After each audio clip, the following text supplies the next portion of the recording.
Good afternoon. Really great to be back with you for just these kind of like fireside chats, except I don't have a fireside. FDR did those. Uh, I wonder if his fireside was real.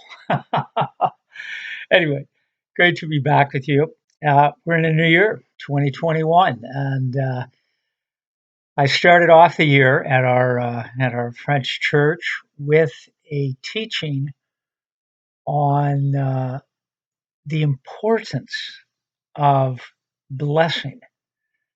And it's very interesting that in Quebec, uh, often at the New Year, in past times, especially 40, 50, 60, even 70 years ago, the father of the family would often go around the table and put his hands on each of his children and frankly in those days they had a lot of children, large families, and he would pray over each child and give them a New Year's blessing.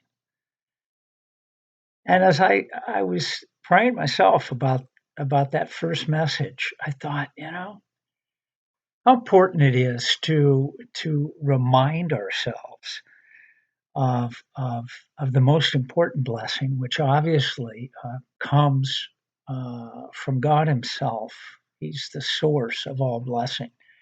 And I started off and tried to just basically define the verb bless when we bless someone, or the noun blessing, and what we find is it really is talking about calling on God to give His favor to this particular person that we are blessing. Uh, to give him or her his favor, to communicate his love, his support.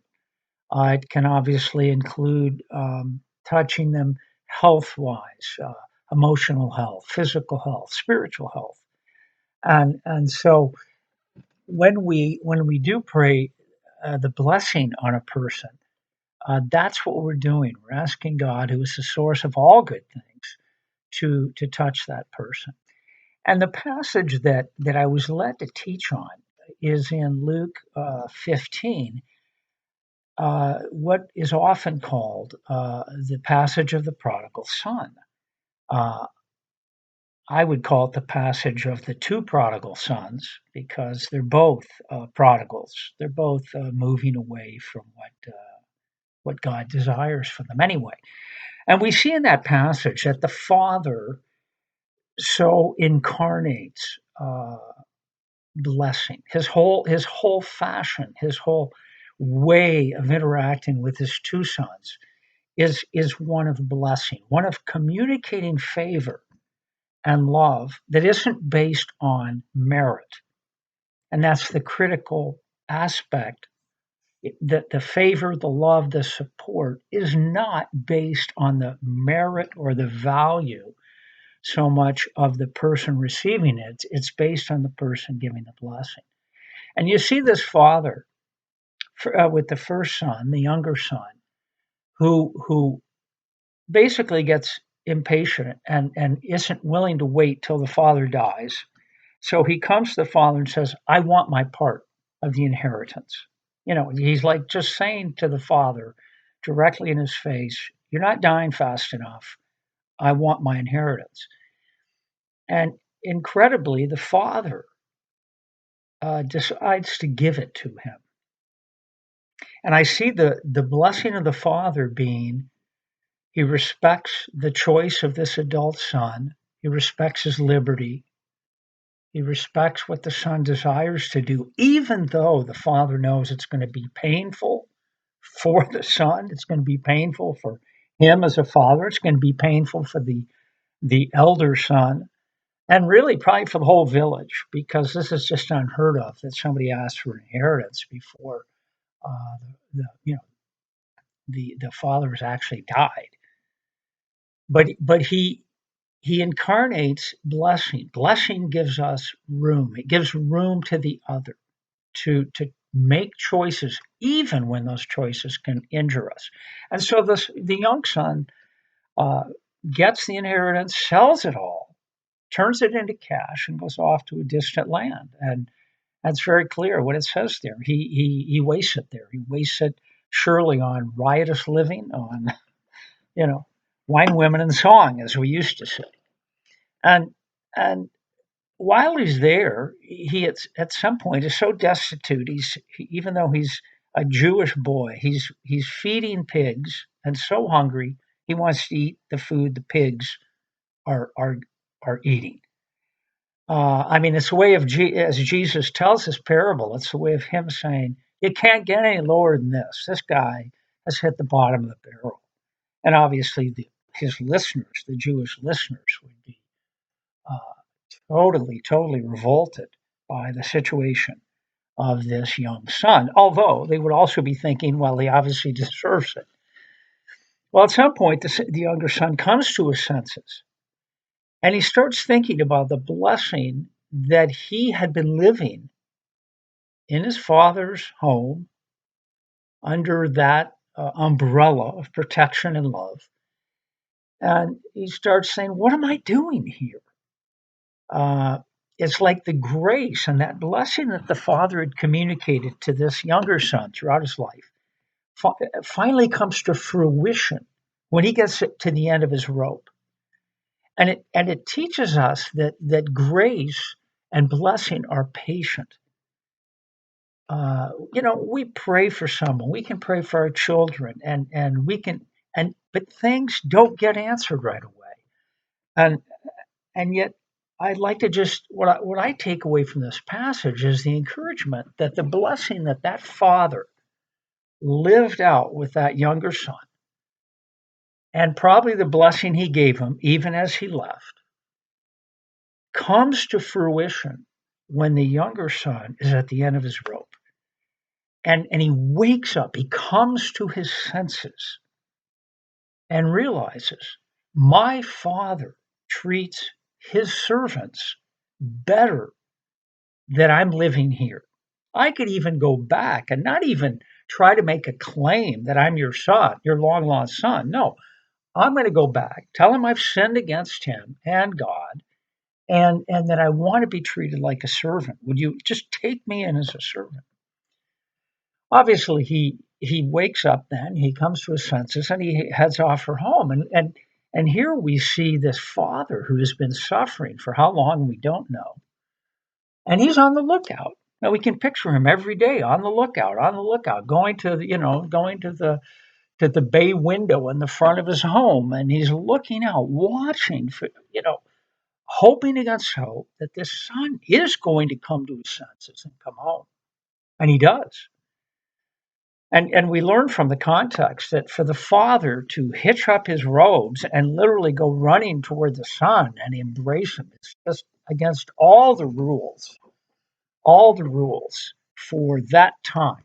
It would be humiliating for a father like that to run towards such a rebellious son. Totally out of line for him to restore him by giving him a ring and clothing and sandals. And we could, in a longer talk, you take all of those aspects and you develop them and say, what do they mean? But the main meaning is this: he's running out to the son who has made a mess of his life and in many ways messed up the lives of the father, the elder son, and the village. And he's running out there. And the minute he hears the son say, I've sinned against heaven and against you, he cuts him off. He doesn't even get a chance. The son doesn't get a chance to say, make me like a servant. Father cuts him off and basically says, restore the standing of my son. He's still my son. He was lost. He was dead, but now he's alive. And then what do they do? Obviously, kill the fatted calf, throw the big party. There's music, there's dancing. And here again, we see this grace. This is grace. The son has no merit. The son has no value. Uh, the son, in fact, is on out of a scale of -10 to +10. He's at -8. I mean, he can hardly get any worse in terms of what he's done, said, acted. But the Father takes him back, restores him to full sonship, and they throw a huge party. And it's just such a picture of how God is willing, and more than willing, He's desirous to take us back, even as we have often, all too often, wasted what He has given us. We've taken our inheritance of who we are, the qualities He's given us, the abilities He's given us, the experiences, and too often we've wasted them on ourselves, spent them egotistically. And when we come out broke and we wake up one day and say, this is not the way to live, I'm going to return to God the Father and reconnect, we're restored. We're restored by God the Father. Obviously, it comes through Christ. Our sin is washed. And God brings us in as sons as daughters, and wants to get us going on the right road again. And so here's this big party going on. It's just it's a great picture of God and the joy He has to have us come home. Well, the older son shows up, and when he hears what's happened, he is livid. He is so angry. He refuses to come in. He has suffered because of this younger son. And the father suffered, and they suffered in the eyes of the other village people, surely. Everybody knew this totally inappropriate thing the younger son had done. So the older son will not come in. But the father, again, incarnating blessing, goes out toward him. Come in, come in. We have to celebrate. Your brother has been lost. Now he's found. The older brother, even though he's physically close, has not been any closer relationally or emotionally to the father. He's proving his own worth. I've slaved for you, he says. I never disobeyed. You never gave me anything to celebrate with my friends. It's all about him, but in a different way. Just as it was all about the younger son, all about him, and he was going to go party and waste money, the older son is still all about him.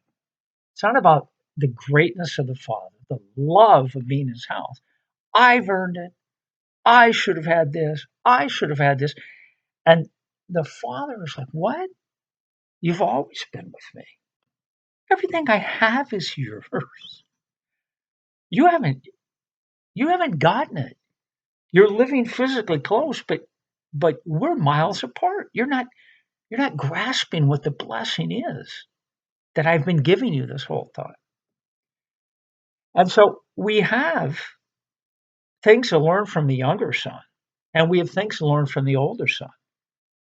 Some of us are way too focused on all that we're doing for God, all that, how obedient we've been, and just how faithful. And yet, down deep, we're not in the party with the Father. We're not celebrating. We're not all that excited when somebody undeserving comes in to that relationship with Father and the party starts.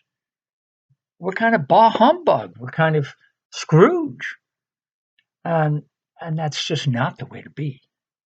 That's not God's character. And so may we receive the fullness of the blessing and enter into the fullness of the inheritance that is ours. It's ours, the Father says. I'm giving it to you.